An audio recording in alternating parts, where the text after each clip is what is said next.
여러분 안녕하십니까? 저는 성균관대학교 경제학과 김인철 교수입니다.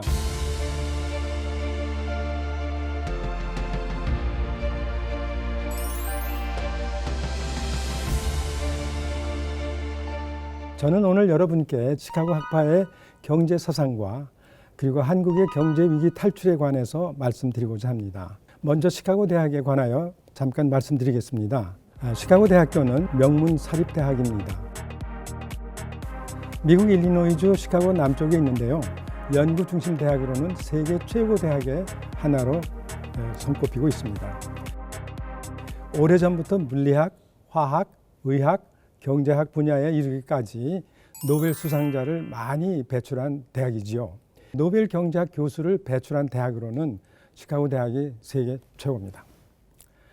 노벨 경제학상은 다른 분야와는 다르게 1969년부터 주기 시작했는데 69년 첫 해에는 노르웨이 오슬로 대학의 얀 팀버에겐 교수와 프리쉬 교수 두 사람이 공동으로 노벨 경제학상을 탔고, 그리고 1970년에는 미국 MIT 대학의 폴 세뮤얼슨 교수가 노벨상을 받았습니다. 그리고 1976년 시카고 대학의 그 유명한 밀턴 프리드먼 교수가 노벨상을 받은 후 재작년 2019년까지 시카고 대학의 현역 교수와 그리고 시카고대 경제학과에서 학생이었거나 그리고 일정 기간 강의를 맡았던 교수들을 포함해서 총 33명이 노벨 경제학상을 받게 됨으로써 타 대학의 추종을 불허하고 있습니다. 시카고 학파 하면 사람들은 먼저 시카고 대학의 경제학과를 연상합니다. 시카고 학파는 외부 사람들이 시카고 대학에서 경제학을 배웠거나 가르친 사람들이라고 말하지만 엄격히 따지면 이것은 그렇게 사실은 아닙니다. 자유주의 사상, 경제 사상을 신봉하고 이 분야에서 계속 연구를 계속하는 학자들이 시카고 학파에 해당합니다. 지금 시카고 대학에서 경제학을 가르치는 교수만 해도 20명이 넘습니다. 그렇지만 그들 중에서도 자신은 시카고 학파가 아니라고 주장하는 교수들도 있습니다. 시카고 대학이 설립된 후로 많은 경제학도와 경제학 교수들이 시카고 대학을 거쳐갔지만 시카고 학파를 구축하고 이를 이끌었던 대표적 인물은 밀턴 프리드만 교수와 또 그의 60년 친구였던 조지 스티글러 교수였습니다. 프리드만 교수는 통화, 인플레, 고용 등 소위 거시경제를 가르쳤고, 스티글러 교수는 기업의 생산 비용과 소비자의 가격과 행동 등의 소위 미시경제를 가르치고 연구했습니다. 물론 두 교수 모두 노벨상을 수상했지요. 시카고 학파가 추구하는 경제 사상은 다음 몇 가지가 있습니다. 첫째, 시카고 학파는 경제적 자유 그리고 정치적 자유를 제일 중요시합니다. 왜냐하면 한 나라의 왕이나 정부가 경제적 자유를 침해하면 필연적으로 언론 및 보도의 자유까지도 침해하게 되며 그래서 정치적 자유까지도 침해하게 된다고 믿기 때문입니다. 둘째, 시카고 학파는 경쟁적 자본주의 (competitive capitalism을) 추구합니다. 여기서 capitalism은 민주주의 국가의 시장 경제 체제를 가리킵니다. 시장에서 공정한 경쟁이 보장되면 가격기구가 자동적으로 작동해서 시장 참여자 모두가 최대의 혜택을 얻을 수 있기 때문입니다. 셋째, 정부의 역할은 국방, 환경오염, 교육 강화와 같은 분야에서 당연히 필요하되 가능한 최소 수준에 제한할 것을 주장합니다. 왜냐하면 민주주의 국가라 하더라도 정부의 역할이 커지게 되면 근대 세계 역사가 보여주듯이 결국 민주국민도 정부의 노예가 될 것이기 때문입니다. 넷째, 기회의 평등입니다. 그러나 최종 소득의 균등은 배격합니다. 사실 기회의 평등도 잘못 해석될 수가 있어서 주의가 필요합니다. 예컨대 일자리의 경우 누구에게나 차별 없이 오는 순서대로 일자리를 주는 것이 아니라 구직을 원하는 지원자에게 각자 타고난 재능과 연마된 기술 수준에 따라 임용시험의 기회를 허용해야 경제가 발전하기 때문입니다. 시카고 학파의 지도자는 밀턴 프리드만 교수였습니다. 그는 시카고 학파가 시작될 때부터 좌장을 맡은 후 2006년 세상을 떠날 때까지 거의 60년 동안 시카고 학파를 주도적으로 이끌어 왔습니다. 그러나 그에게도 학문적 영향을 준 사람이 몇 분 계십니다. 그중 한 사람은 그의 부인인 로즈 디렉터였습니다. 그리고 프리드만 교수를 실질적으로 시카고 학파의 헤드, 좌장으로 만든 사람은 당시 시카고 대학 법대 근무하시던 아론 디렉터 교수였습니다. 사람의 성, 라스트 네임만 들어도 짐작할 수 있듯이 아론 디렉터 교수는 프리드만 교수 부인인 로즈 디렉터의 오빠였습니다. 대학원 시절에 밀턴 프리드만에게 학문적 영향을 준 교수는 당시 시카고 대학 경제학과 프랭크 나이트, 그리고 제이콥 바이너, 그리고 헨리 사이먼 교수였습니다. 그러나 이들을 시카고 학파라고 할 수는 없습니다. 아론 디렉터 교수가 시카고 학파를 만든 과정은 이렇습니다. 그는 예일대 법대를 졸업하고 시카고 대학에 와서 많은 일을 했습니다. 그의 첫 공적은 1944년 당시 오스트리아 학파의 좌장으로서 프리드리히 본 하이에크를 섭외해서 그의 명저인 The Road to Serfdom, 노예의 길로 해석할 수가 있습니다. 번역할 수가 있는데 이것을 시카고 대학에서 출판하도록 한 것이었습니다. 이를 계기로 1950년 하이에크는 시카고 대학의 교수가 될 수 있었습니다. 하이에크 교수의 노예의 길 책자는 1940년에 집필을 시작했으며 1943년에 집필을 끝냈습니다. 때마침 1943년은 미국, 영국, 프랑스 등의 연합군이 승전의 물살을 타고 있을 때였습니다. 하이에크가 이 책을 쓰게 된 동기는 정부의 역할이 계속 커지게 되면 국민의 자유가 약화되고 결국 정부의 노예가 된다는 사실을 세상에 알리는 것이었습니다. 그의 주장은 단순한 논리와 이론만을 바탕에 둔 것이 아니고 실제로 그가 처절하게 경험한 사실에 바탕을 둔 것이었습니다. 하이에크는 10대 청소년부터 중장년에 이르기까지 세 개의 참담한 사건을 경험했습니다. 첫 번째 사건은 1914년부터 1918년까지 기간의 제1차 세계대전이었습니다. 전쟁 말기인 1917년 18세 나이에 오스트리아 군대에 포병으로 참전했습니다. 대포의 굉음 때문에 왼쪽 귀를 다쳐서 군 제대 후에 평생 동안 불편하게 지내게 된 것입니다. 두 번째 사건은 1929년부터 32년까지 이 기간 동안 세계 대공황이었습니다. 높은 실업률에서 벗어나기 위해서 영국은 케인즈 이론에 따라 정부가 재정을 과도하게 확대하였고 또 비효율적으로 사용하는 것을 가까이에서 지켜본 것입니다. 세 번째 사건은 1939년부터 45년까지 이 2차 세계대전이었습니다. 이 기간 동안 독일의 나치즘, 이탈리아의 파시즘, 일본 군국주의의 살상 행위를 가까이서 목도했기 때문에 인간의 존엄성과 자유에 대한 갈망이 그때 당시 어느 누구보다도 강했던 것입니다. 미국, 영국, 프랑스의 연합군이 승리하기 시작하던 시점인 1943년에 하이에크는 The Road to Serfdom의 집필을 끝냈습니다. 1차 대전이 시작된 1914년부터 2차 대전이 끝나가는 1944년까지 30년 동안 전쟁과 정부 주도의 경제 및 사회 정책에 시달린 지구촌 사람들이 자유주의 사상과 시장 자본주의가 채택되어야 한다는 하이에크 주장에 눈을 돌리게 된 것이었습니다. 그래서 엄청난 붓으로 책이 팔리기도 했습니다. 시카고 대학 디렉터 교수는 그 책을 시카고 대학 출판부에서 출간하도록 다리를 놓았습니다. 이것이 계기가 되어 하이에크 교수는 전 세계에 알려지게 되었습니다. 그리고 디렉터 교수는 시카고 대학의 총장과 또 이사회를 설득해서 1950년 LSE 런던 스쿨 오브 에코노믹스죠. 이 LSE 대학의 하이에크 교수를 시카고 대학의 전임 교수로 발령받아서 1962년까지 시카고 대학에서 연구 활동을 했습니다.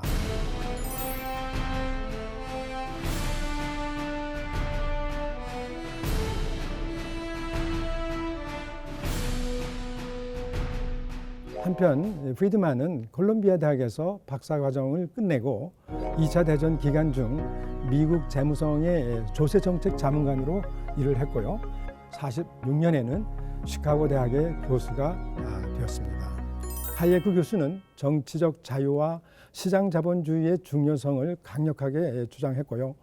프리드만 교수는 하이에크의 자유주의 사상을 따르지만 동시에 정부의 공공정책은 물론 제한적이어야 하겠지만은 당연히 필요하다고 함으로써 하이에크와 조금 차이가 있는 주장을 펴기도 했습니다.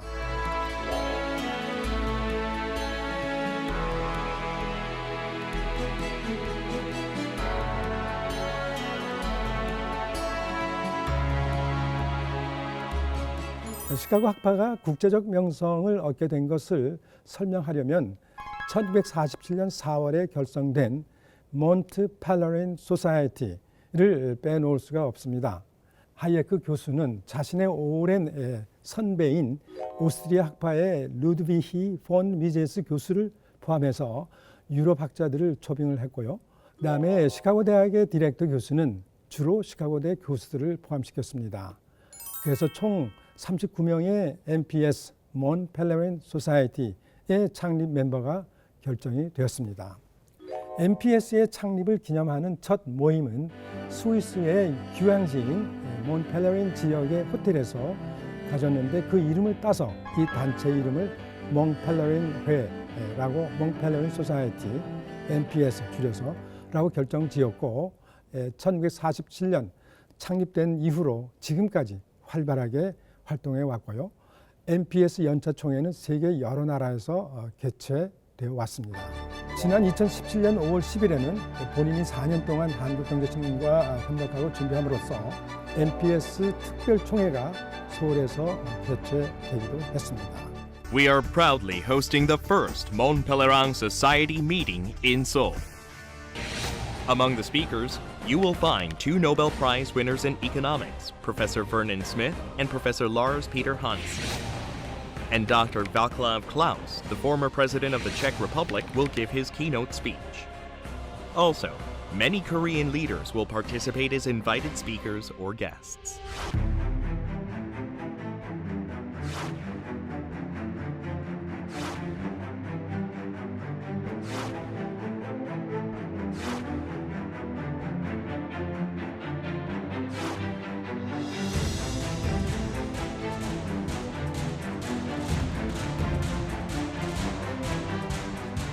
아론 디렉터의 또 하나의 치적은 1947년 MPS 창립 총회에 당시 콜롬비아 대학의 조지 스티글러 교수를 초대한 것입니다. 시카고 대학원 시절부터 프리드먼과 절친했던 스티글러는 1938년에 시카고 대학에서 박사 학위를 받고 콜롬비아 대학 교수가 되는데 이 사람을 프리드먼과 나란히 MPS 창립 총회에 초청함으로써 그것을 계기로 1958년 스티글러는 콜롬비아 대학에서 시카고 대학으로 교수직을 옮겼습니다. 1982년 그래서 노벨 경제학상을 받았습니다. 스티글러 교수는 자신이 타계할 때까지 프리드만과 시카고 학파의 양대 기둥 역할을 했습니다. 그 후 프리드만 교수의 제자였던 게리 베커 교수와 로버트 루카스 교수 등이 시카고 학파를 계속 이끌어가고 있는데 베커 교수는 휴먼 캐피탈, 인간 자본, 연구 업적으로 1992년에 노벨상을, 그리고 루카스 교수는 합리적 기대론 업적으로 1995년에 각각 노벨 경제학상을 받았습니다. 국제사회로부터 인정받은 프리드만의 주요 경제 및 사회 정책에 관하여 말씀드리겠습니다. 자유시장 제도, 프리마켓 캐피탈리즘 제도가 경제 성장의 과실을 시장에서 활동하는 모든 사람에게 공정하게 배분한다고 주장을 했습니다. 그래서 국제사회는 프리마켓 캐피탈리즘은 완벽한 제도는 아니지만 가장 훌륭한 대안이 될 수 있다고 인정을 했습니다. 두 번째, 프리드만 교수는 인플레이션은 어디서나 통화적 현상이다. 예를 들어서 임금이 인상되어서 인플레이션이 되는 것, 그게 아니고 돈이 단계에 너무 많이 풀렸기 때문에 인플레이션 현상이 발생한다고 했습니다. Inflation is made in Washington because only Washington can create money. And any other attribution to other groups of inflation is wrong. Consumers don't produce it. Producers don't produce it. Trade unions don't produce it. Foreign sheiks don't produce it. Oil imports don't produce it. What produces it is too much government spending and too much government creation of money and nothing else. Yes, sir. 그래서 적게도 많지도 않게 적절한 양의 돈이 공급되어야 인플레이션을 막을 수 있다라고 항상 주장했던 것입니다. 1929년 32년 기간의 대공황은 자유시장 제도의 실패 때문이 아니라 미국 중앙은행인 미 연준 페드가 미국의 무역 적자로 인한 금의 해외 이동을 막기 위해서 국내 달러 공급을 평소의 3분의 1 정도 수준으로 대폭 줄였기 때문이라는 결론을 내렸습니다. 지난 2009년 미국발 세계 금융 위기가 발생했을 때 미국 중앙은행 총재인 벤 버냉키가 프리드만 연구 결과를 거울 삼아 통화 확대 정책을 씀으로써 세계 금융 위기를 넘길 수 있었다고 프리드만 교수에게 감사하다는 말을 대외적으로 발표한 적도 있습니다. 세 번째 국제사회로부터 인정받는 정책은 미국의 병역 제도를 징집 제도에서 자유지원 제도로 바꾼 정책이었습니다. 세계 경제의 질서와 평화를 위해서 군대를 유지하고 또 세계 도처에서 일어나고 있는 크고 작은 군사적 충돌에 관해서 개입하는 이런 상황에서 모든 청년이 강제로 징집되는 것은 불합리하다라고 보고 미국 역대 대통령에게 프리드만 선생은 여러 차례 권고하였고 그 결과 징병 제도를 없애고 자유지원 제도로 바꾸는 데 성공했습니다.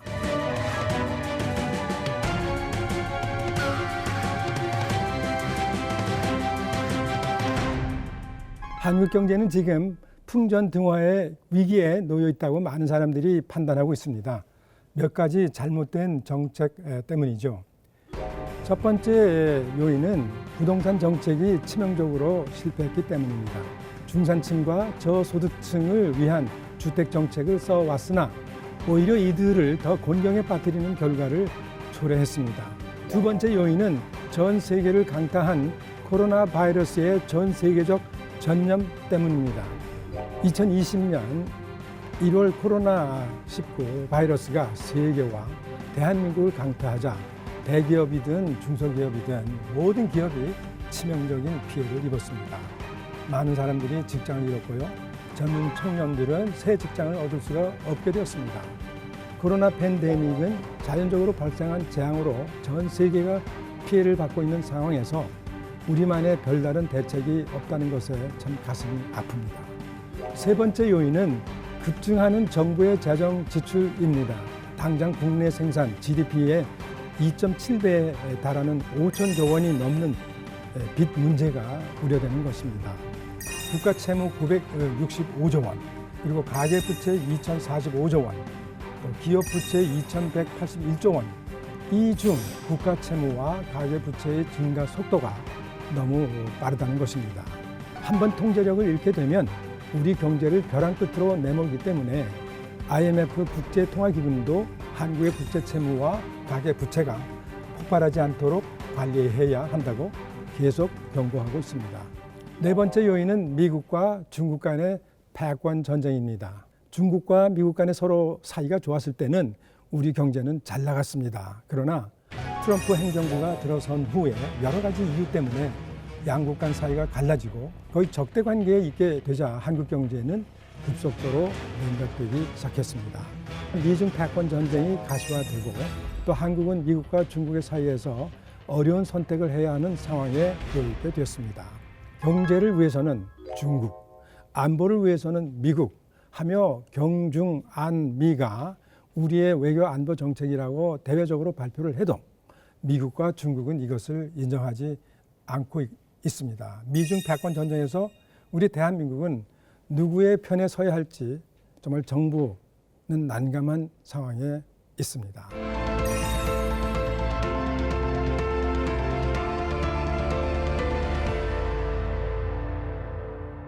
지금 우리 경제는 바람 앞에 등불처럼 위기 상황에 있습니다. 이 위기를 벗어나려면 다음과 같은 대책을 세워야 합니다. 첫째, 잘못된 부동산 정책은 빨리 수정되어야 합니다. 가파르게 오른 집값 때문에 중산층의 재산세 부담은 감당하기 어렵고 또 양도소득세의 과중한 부담 때문에 부동산 거래 자체가 거의 없다시피 한다는 것입니다.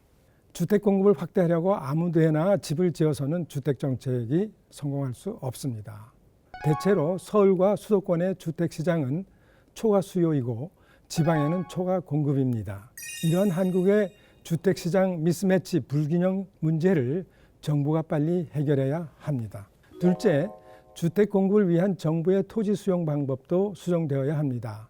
토지 개발을 시장 질서에 맡긴다면 오히려 그 혜택은 결국 전 국민이 얻게 됩니다. 시장 기능에 맡기면 비상식적으로 높은 거액의 수익이 있을 수 없습니다. 토지 개발에 있어서 수익성이 있으면 민간 기업과 투자자들이 진입하게 되고 이윤을 얻게 되면 이 이윤의 사회화 과정을 통해서 기업 이윤이 결국 국민 전체에 돌아가게 됩니다.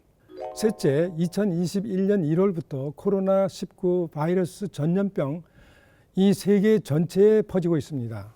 세계 경제와 한국 경제가 그래서 엄청난 피해를 보고 있습니다. 수많은 중소기업과 소상공 업체들이 문을 닫고 있습니다. 정부는 진정성을 가지고 국민으로부터 이해와 협력을 얻어냄으로써 코로나 전염병의 피해를 최소화해야 합니다. 넷째, 프리드만 교수가 지적한 대로 자유로운 기업 활동과 시장경제 시스템에 의존하면 중장기 경제 성장과 물가 안정은 보장됩니다.